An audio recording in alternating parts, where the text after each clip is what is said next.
40 days, right? 40 days. 40 days.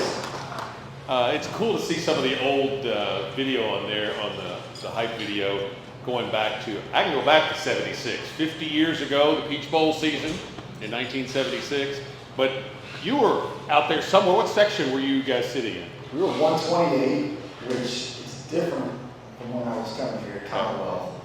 They bought a new club, really special seating. I'm sure a bunch of you all sit in here, but it was right on the 35-yard line, home sideline, incredible seats. But do you remember some of those calls? I mean, is it like vivid in your mind? Oh, like yeah. hearing your voice? Yeah, well, I remember the Kaywood calls too. This place opened in 73. Kentucky won the first game over Virginia Tech and then played Alabama in week 2. Seems like you might be doing something like that. We have Young South State on September 5th. Nothing beyond that. Nothing.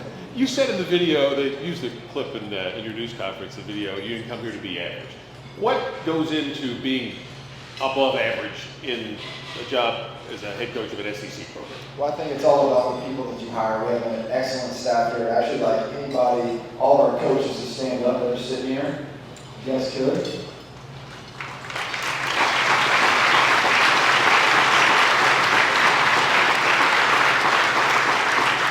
First and foremost, we hired elite men and women in our organization to drive our process. And the one thing that can make our process great as well is having great players. So you saw that video of all the great players that I was mentioning in my opening press conference, and that's what we're really trying to build.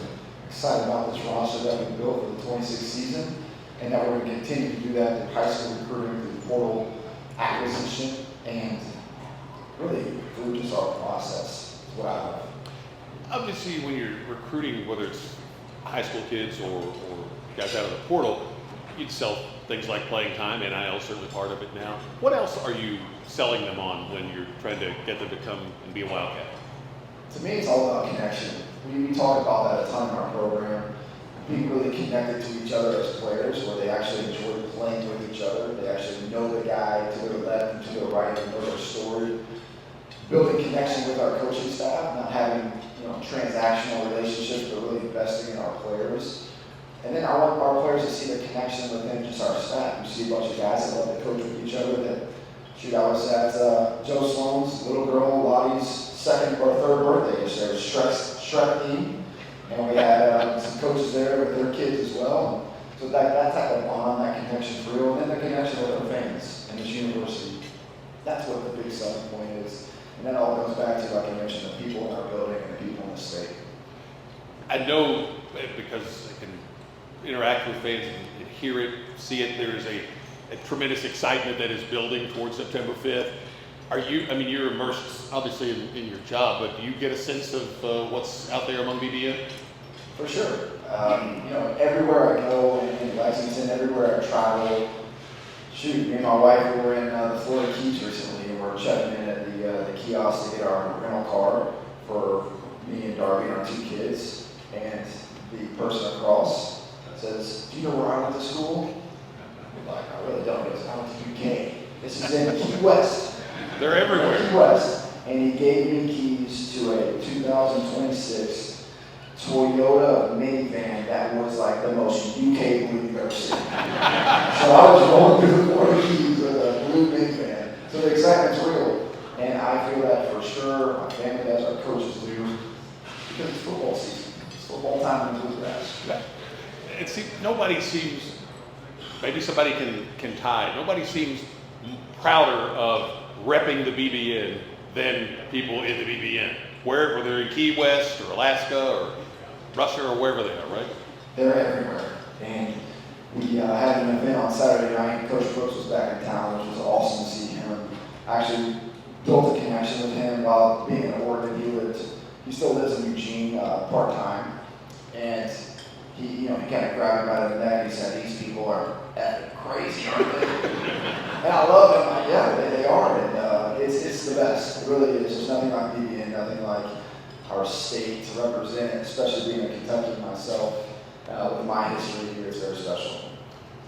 Your dad played here, so what are some of your memories of growing up as a Wildcat fan? I think the biggest thing beyond the games was just like the tailgates, going to the K Club as a kid, seeing all of his teammates. They've renovated it since I was a little kid, but just being in that basement, running around, throwing the football, being in these parking lots, and taking out your skin and diving for a ball, and then coming into to Commonwealth, now Kroger, and the blue-white chant back and forth. Obviously, our fight song, the great players, some fantastic memories here. Let's talk about the guys who are going to make some more memories for Kentucky fans. Let's start with your offensive line, because I think it was CBS Sports recently ranked them number 3 in the country. It's a group that, as the saying goes, will look great getting off the bus, but what else can you tell us about that group? They will look really good getting off the bus, I do know that. They're big, physical, and they've started a lot of games in college football. I think when you enter the portal space, it's not just about potential, it's one of the guys that have real production in college. Talk about Lance Hurd. This guy's got all the attributes to be a first-round draft pick. Started the last 2 years at the University of Tennessee. Tanner Shadul has got over 30 starts at Ohio State to be our left guard. Colton Price was an all Big 12 center from Baylor. Had everybody in the country and chose us over Alabama. Right guard, we have Big Olaf's another kid. You're going to see him out there. He's got the long, blonde, very, very blonde hair because he's from Finland. But he played at Alabama before, and I think he played in 20 to 25 games at Alabama. And one of my favorite people that we retained was Malachi Wood. Really excited about him and what he's going to give us from a production standpoint and just his size and physicality. So we have other players that we went after as well.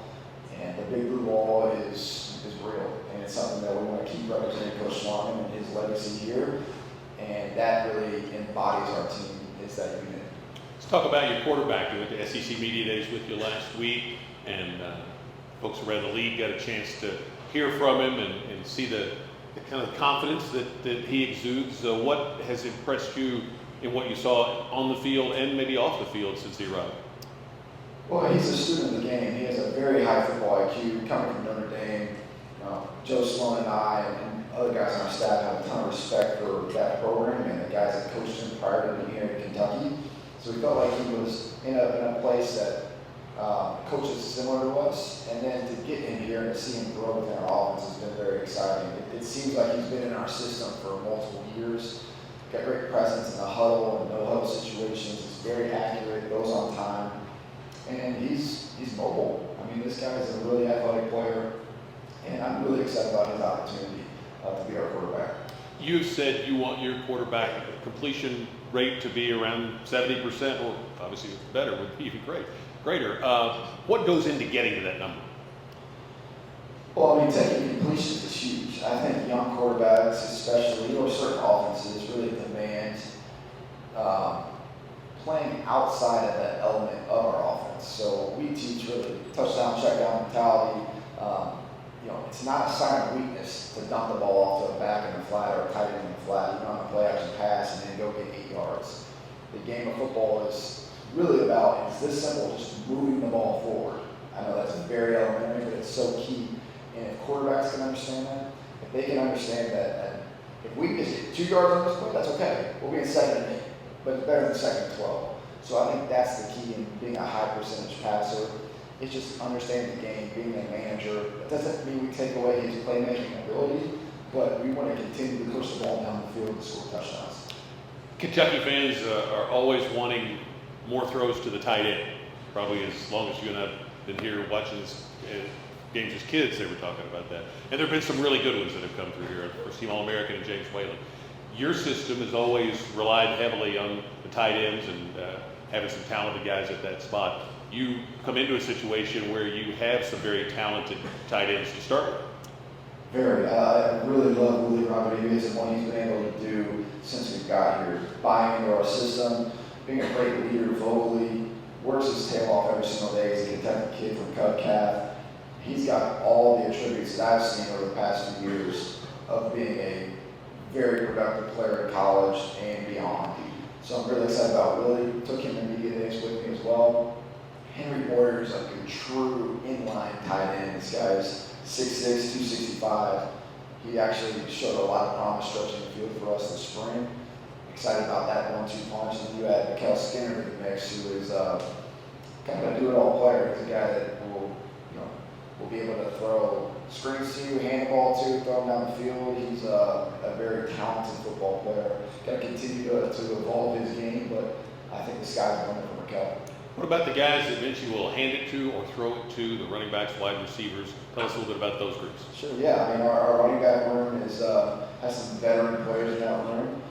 Excited about them continuing to build their strength and their health throughout this camp. It's a very violent game, as we know. The running back position in our offense has really blossomed, I would say, over the past 4 or 5 years with multiple back sets, and we want to utilize those guys' talents, not just handing the ball, but throwing the ball out of the backfield. Our receivers are young, unproven, but I think the potential is through the roof. So I'm excited about that group. And the best is yet to come for, I think, both those groups. On the offensive side, how did your philosophy evolve to where it is now, from guys that either you played for, worked with, etc.? Yeah, I mean, it's I played in like the West Coast system, so I think it really derives from that. I never got a chance to talk about the air raid earlier. I never really had a chance to be in that system, but I was in the spread, what you see Tennessee doing with Heupel, which is all derived from Art Briles. I've been in that system as well at Texas. So I've had a lot of different really creative people that have known how to score touchdowns be in my life to help mentor me. And then a lot of it, when I went to Lake Travis, was kind of some trial and error. You were at a high school that was going to win most of the games, whether I called a play or not. They were really good for me. And so I was able to test some different things. And but yeah, I have influences from a lot of people, and I'm really excited about the staff that we built here on offense, because there's a lot of great minds in that room, and we were able to build what we believe is going to be a really fun offense to watch. So go over to the defensive side of the ball and talk about some of those position groups and that side. What did you tell the guys on that side of the ball that you recruited as coaches that you wanted in terms of the approach to the defense? And then also talk a little bit about the players that you inherited that stayed here, guys like Ty Bryant and others. And it seems like you have a pretty good foundation to work with there. For sure, and really excited about Jay, what he was able to build this spring schematically. It's a very aggressive defense, which I love. We put in some different calls too that are going to help us if we need it. But Jay is one of the best coaches in the country. He's been a Royals Award finalist for the top assistant in the country. He's had great defenses at multiple stops. He's a veteran. He's a guy on that side of the ball that I trust. And that staff has done a fantastic job so far. You mentioned Ty. Ty was a must-keep for us because of his production. One, the type of person he is. He's a Kentucky kid, went to Frederick Douglass High School. So it was something that we really wanted to keep and did keep. But I think our back end is really strong. It's probably one of the strengths of our team. With Ty, with Jordan Castell, and Aaron Gates. We have some young players in the back end as well. Ryan Nichols had an outstanding spring. We're looking forward to him. We added Hassan Sykes, another kid that you guys can hear his name this fall. That's really our field corner. DeMarcus Gardner had a great spring. So our back end is young. I think there's enough depth over that side for us to compete at a high level. Our backers are, we got Grant Godfrey, Antoine Smith, some names that you all probably remember.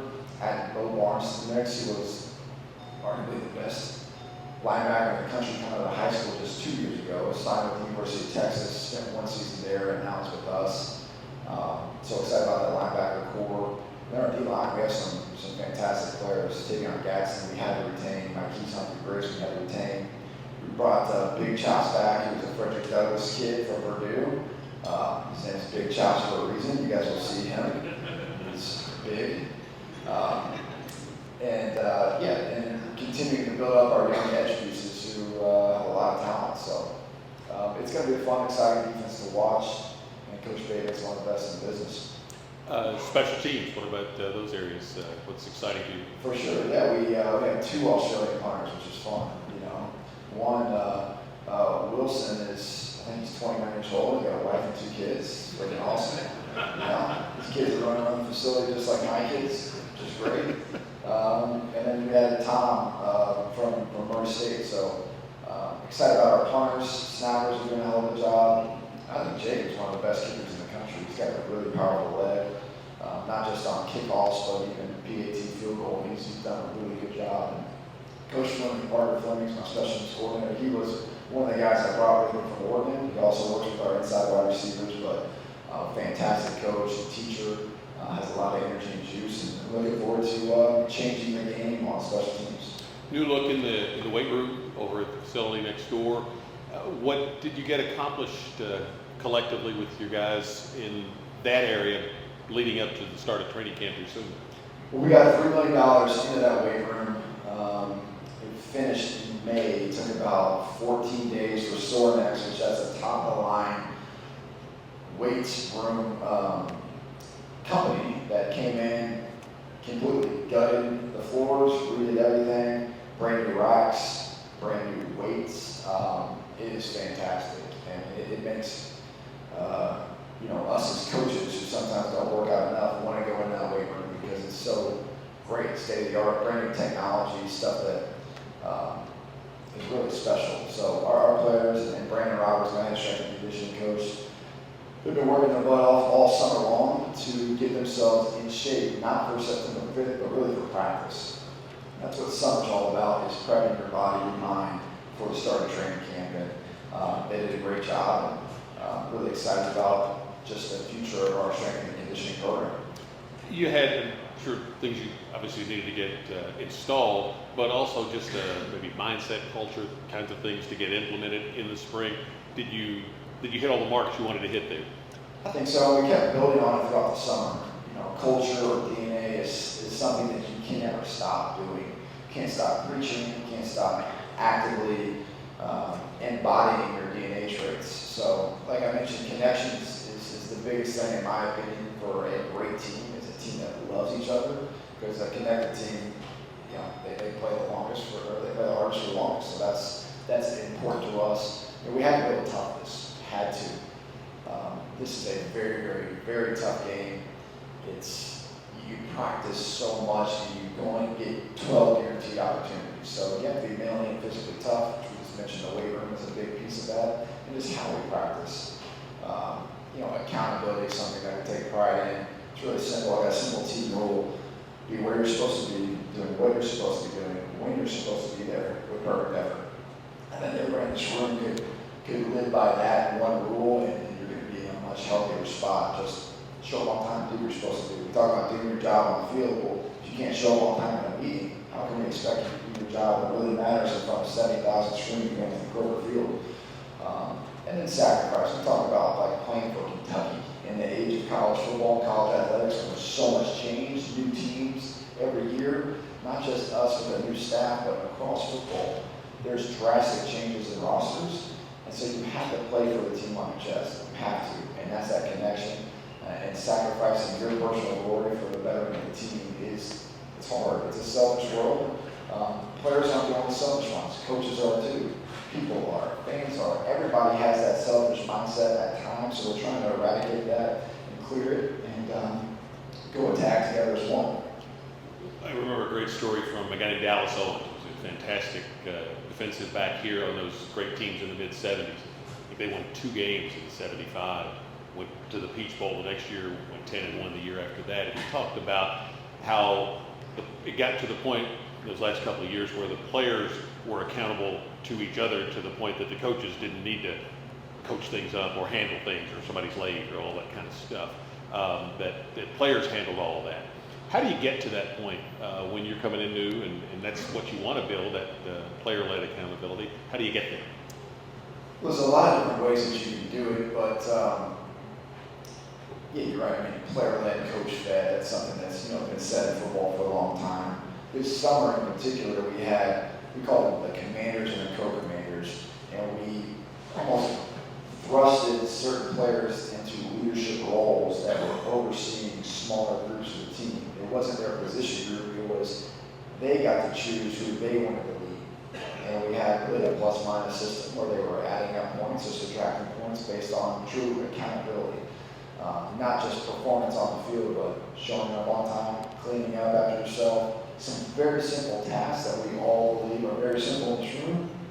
you're still dealing with 18 to 22-year-olds that think they know better than a lot of people. And so you got to continue to coach them up. And so the commanders and co-commanders, I thought was a great way for us to create a player-led program or team within the summer while coaches are really taking their time with their family over the last 4 weeks to get their minds right for the season. So that's one way that we do it.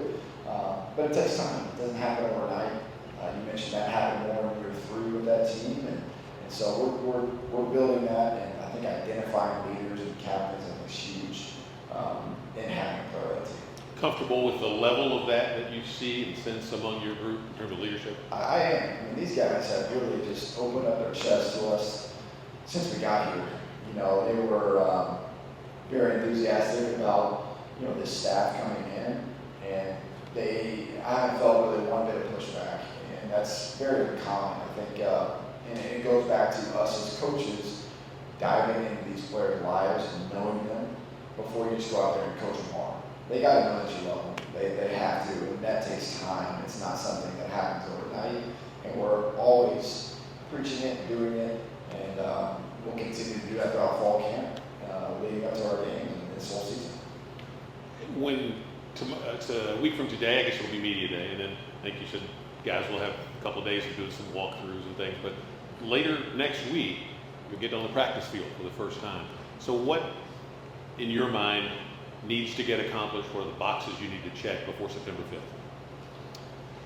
Well, we're still, I was talking to my coaches earlier, organizing a football practice and a football schedule and fall camp layout, it's like a 10,000 piece puzzle that you just can never find like this piece. There's everywhere. So it's like, how do we logistically operate? And that's my job. That's what I've been doing with Josh Pruitt, my DFO, and Corey Love, our director of player development, and our staff is building the best plan possible for us to get the work that we need in terms of just practice and reps, while also taking care of our bodies, while also creating minimum physical toughness. So it's like you're trying to take care of them, get on to the games, but you're also trying to callous their body and their bones for contact. So there's a lot of things in football.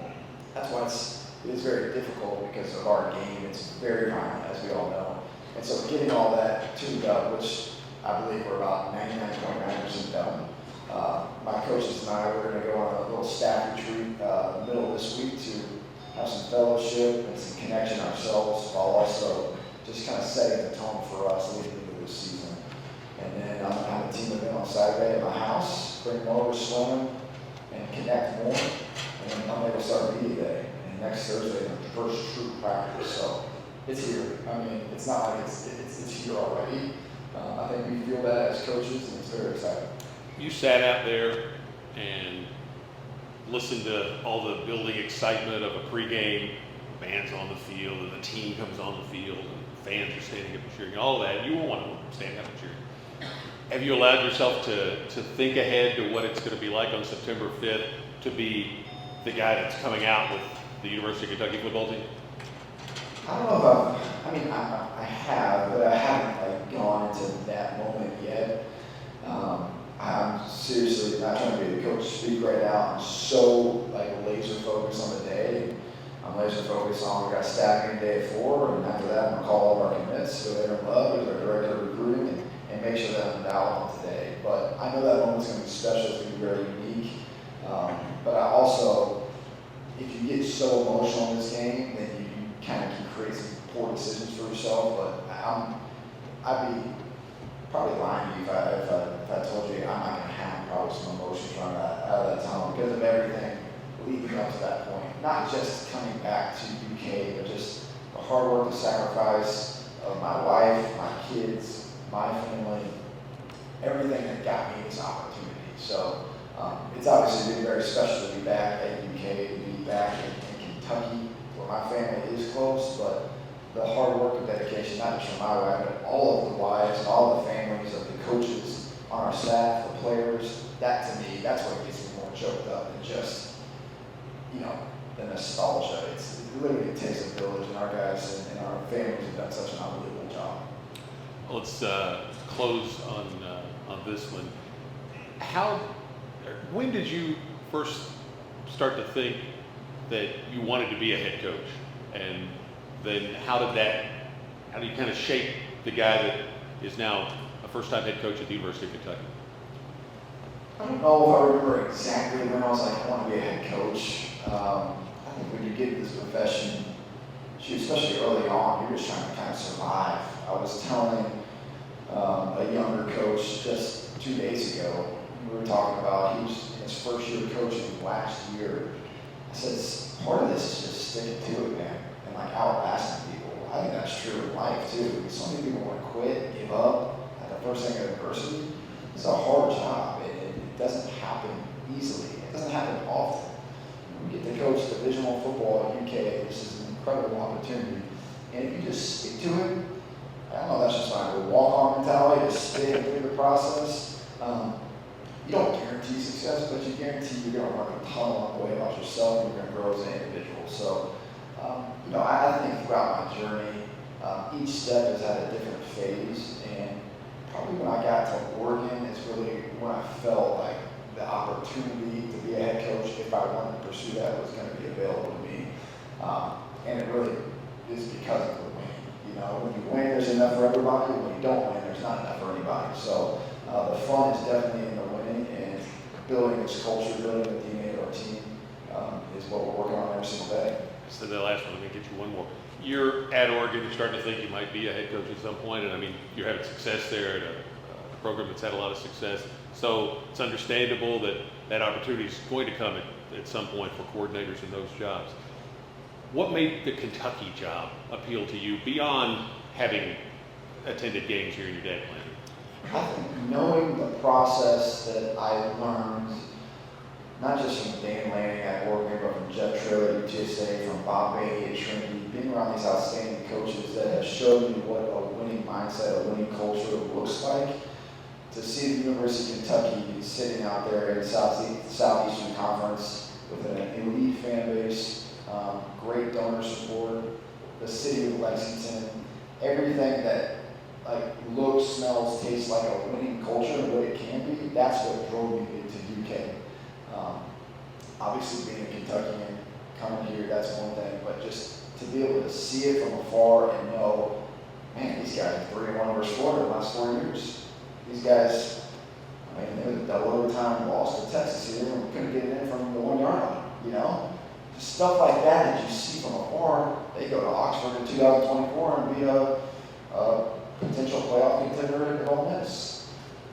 So I looked at teams around the country and said, man, now's the time. This is the most exciting time to be a college football fan, coach, player, because it truly can be anybody's game, given the support is aligned from top down, which I do believe that we have here. So that's really what drove me to Kentucky, was knowing our process works, it stood the test of time. If I get the right coaches and players here, this can be an organization and a football program that can be elite. Well, congratulations on this opportunity, and best of luck on year one. Thanks, Tom. Go Cats. Coach Will Stein. Thanks to all of you for coming.